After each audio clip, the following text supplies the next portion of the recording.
I've known the darkest of days, days of pain and uncertain recovery.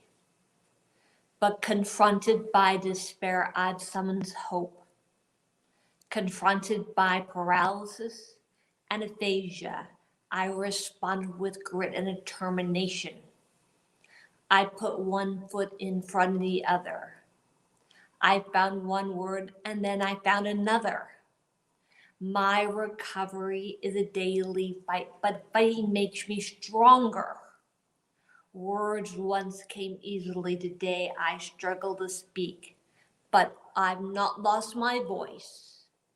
America needs all of us to speak out, even when you have to fight to find the words.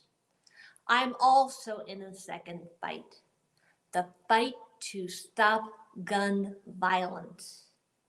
It's also a fight forged by tragedy and pain, a fight that can change lives. We are at a crossroads.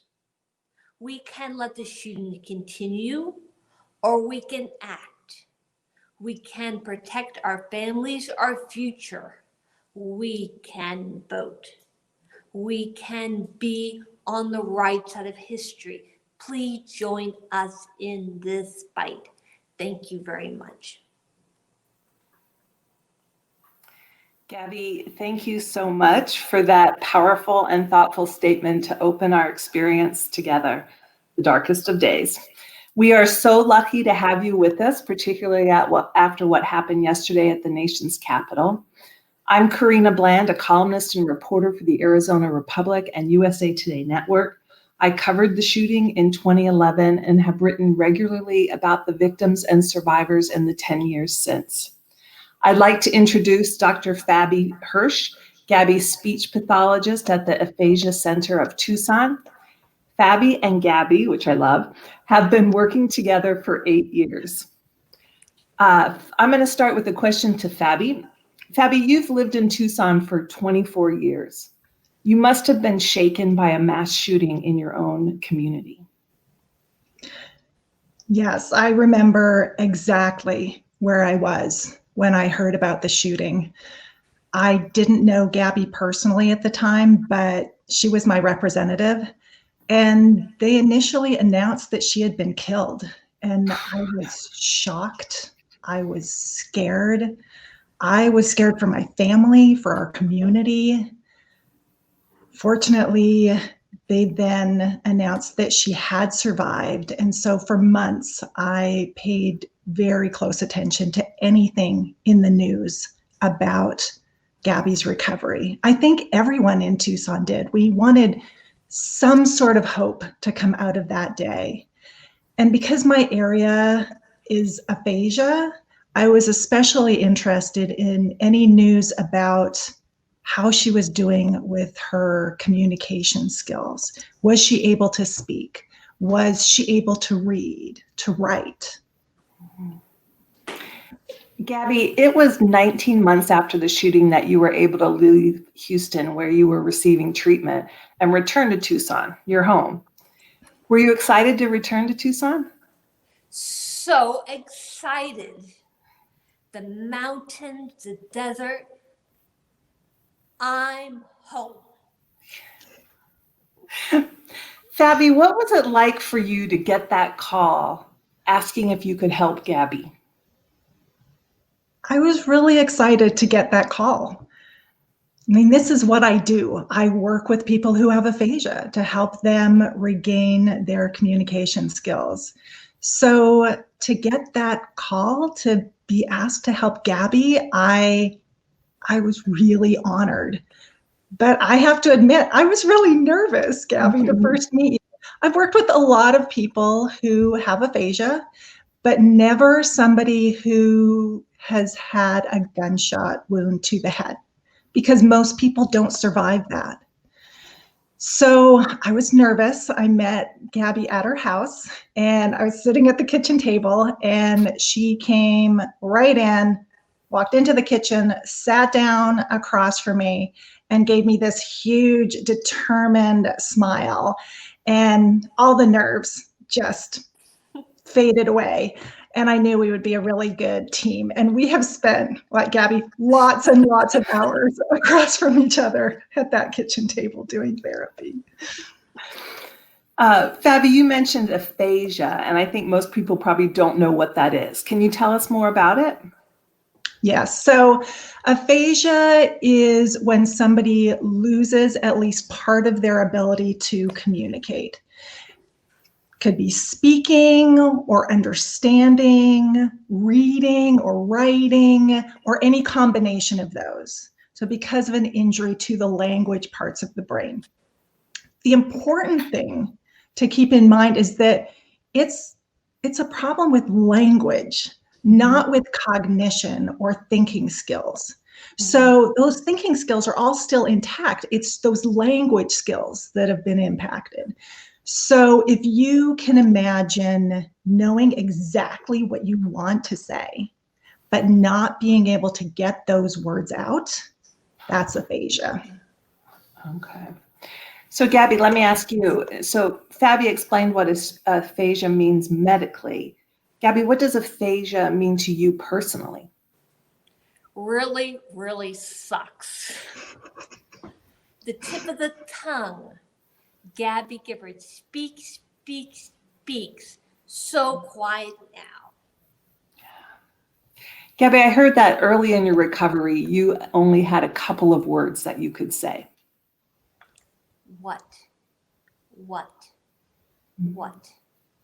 Chicken. Chicken.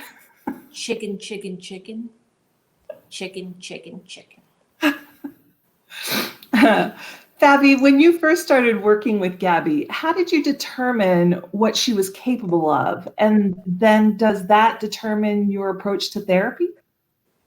Yeah, so we started with a very thorough evaluation of those language skills. So looking at what she could do really well, her strengths, and the things that were really hard. So for Gabby, strengths included things like auditory comprehension. Her ability to take information in was a real strength. But things like getting those words out, making sentences, those were really hard. So we looked carefully at those. And then we sat down and talked about goals. So it's not just a matter of, oh, this is hard, so we're going to work on it. We wanted to really know what's important. What do you want to be able to do every day so that you can have a really full, meaningful life? So we needed goals that were really meaningful. So we did the evaluation and then talked about goals and then used that to develop a therapy plan. And that's something that is always evolving as Gabby continues to improve. Fabi, what does Gabby's treatment entail? Like, so what are you doing on a day-to-day basis? Yeah, so we work on a lot of different things, but I'll focus on the speaking part as an example. So we work on techniques and strategies to help get to individual words that are hard. We work on techniques to build sentences so that Gabby can say more fluent sentences more easily. And one thing that's really unique, at least for me, in working with someone who has aphasia is we work on speeches, actual formal speeches, because prior to the shooting, those were a big part of Gabby's life. You know, she can get up in front of a group of people and just inspire and motivate them to be their best. And so that is a really important and meaningful part of our therapy sessions. And homework. We do a lot of homework. It does sound like a lot of work. Gabby, what is therapy like for you? Homework, a lot of homework, a lot of homework. Yeah. You're a taskmaster, Fabi. Fabi, this kind of therapy, it's not like stitching a wound or setting a bone. Like there's no guaranteed outcome. So all aphasia cases are different. Everybody responds to therapy different. How do you deal with that uncertainty, with the unknown? So you're absolutely right. No two people who have aphasia are alike. And so it's really my role to meet people where they are, find out where their strengths are, where their difficulties are, find out what their own meaningful goals are, and work towards those goals. So everything's very personalized, but there are some things that are really important across everyone I work with. So it's always important for me to bring things like optimism and hope and determination to therapy sessions, and certainly humor, because like Gabby said, it sucks. And to be working for hours and hours on trying to get words out, it's not always fun. So being able to take the time and just laugh is really important. But let me talk about uncertainty just for a moment. So there's no way I can ever know exactly how somebody's going to respond to therapy. So I don't worry about that. I don't focus on it. I focus on what I do know and what I can do. And I know that I have to be flexible. So if something's not working, then we try something else. And just as an example with Gabby, when we work on speeches, it's really hard to know in advance if a line is going to be easy or hard to learn. And it's not like you might expect. It's not like if it's a long sentence with a lot of long, complex words. Those can come really easily sometimes. It's often those small words, the, it, those can be the harder words. So we never really know, but we never think, oh, we just jump right in and get to work. And Gabby's very involved. When we first get a new speech, we're there with our black markers and we go through it and Gabby's like, nix it if there's something that doesn't reflect, how she feels about something. And then we work really hard. And sometimes there are words that are hard to get to or a phrase that's hard to get to. And we'll have to adapt things so that Gabby can get to them. So, we don't worry about the unknown or uncertainty. But one thing that I am certain about is that Gabby continues to improve and that everybody I work with can continue to improve with hard work. So from my experience, I don't see people just stopping at any point. I worry that sometimes people think after some sort of injury to the brain that there's this magical time when all of a sudden things stop. And I think sometimes people are told that there is maybe a 6-month window or a 12-month window, and then somehow, strangely, you're just done. But that hasn't been my experience at all. With hard work, people just continue to improve. And Gabby is such a beautiful example of that. I mean, you think about that, right? Chicken, chicken, chicken, and what at the beginning. And now to be able to say these long, powerful speeches, it's just a testament to that determination and that ongoing recovery. And so Gabby, I really am just so proud of you that you put yourself out there so people can see that. They can see that you continue to improve. And so healthcare professionals can realize that, recognize that, and importantly, so other survivors can also take hope from that and know that if they continue to work, they can also continue to improve. What about you, Gabby? You have made remarkable gains in your ability to speak. You've come a long way since chicken, chicken, chicken. Are you optimistic about your continued recovery? It will be a long, hard haul, but I'm optimistic. Another question for you, Gabby. Not being able to say out loud what you're thinking must be horribly frustrating. Do you ever want to give up? No way, Jose. She's so determined. I will open my computer in the morning and my inbox will just be full of homework that she's done late into the night. She will never give up. Gabby, what do you tell yourself when things are really difficult? Move ahead. Move ahead. That's what we all need to do.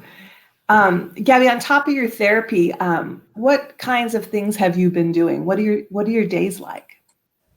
I'm so busy. A lot of Zoom calls. Work, work, work. Speech therapy, a lot of homework. Yoga twice a week. French horn, Spanish lessons, riding a bike, walking on my treadmill, watching movies. It's Groundhog Day. Wow, a second language on top of the one you're trying to recapture. Gabby, in 2013, you founded a gun violence prevention organization that's now called Giffords. What do you hope to accomplish with Giffords this year? Save lives. Fabi, it would have been easy for Gabby to disappear from the public eye, to kind of hide out and focus on herself. And I don't think anyone would have blamed her for that. What are you learning about courage from Gabby? So for me, Gabby is courage. I have the opportunity sometimes to go to events with her, and she will go up to absolutely every single person at an event and start a conversation with them. And I think for me, if I wasn't sure I could get a word out, I wasn't certain that I would be able to have a conversation and get across what I wanted to get across, I'm not sure I would be brave enough to just approach different people I didn't even know. But another example, and I think a lot of people can maybe relate to, is her public speaking events. I don't know many people who don't get nervous about getting in front of a crowd and speaking. So to get up in front of a crowd for most of us takes some courage. But to get up in front of a crowd when, even though you've practiced and practiced and practiced, you're not sure that those words are going to come out. So to get up there in front of thousands and thousands of people, I think takes tremendous courage. And it doesn't always work out perfectly. And I know Gabby will come off of a stage and sometimes, yeah, she'll be really a little down, but for a moment. And then, like she says, move ahead, and we're right back to work. Yep. That's fantastic. Gabby, is your recovery a process of discovering a new Gabby Giffords or a fight to reclaim the old Gabby Giffords? The new one. Better, stronger, tougher. Your husband, Mark Kelly, now Senator Kelly, has been a big part of your recovery. Can you tell me about your teamwork with Mark? He is my best friend. He's so funny. I love the laugh. I miss him a lot. Gabby, it's been 10 years since you were injured. What have you learned from your experiences over the last 10 years? To be grateful for friends and family, and to live every day to the fullest. Gabby, one last question for you. I love your positive attitude. It's contagious, I think. What is it that makes you so optimistic? I want to make the world a better place. I hope you do, Gabby. I really hope you do. Thank you, Gabby, for taking the time to talk with us today. It is so good to see you and to hear you. And thanks also to you, Fabi. Thank you.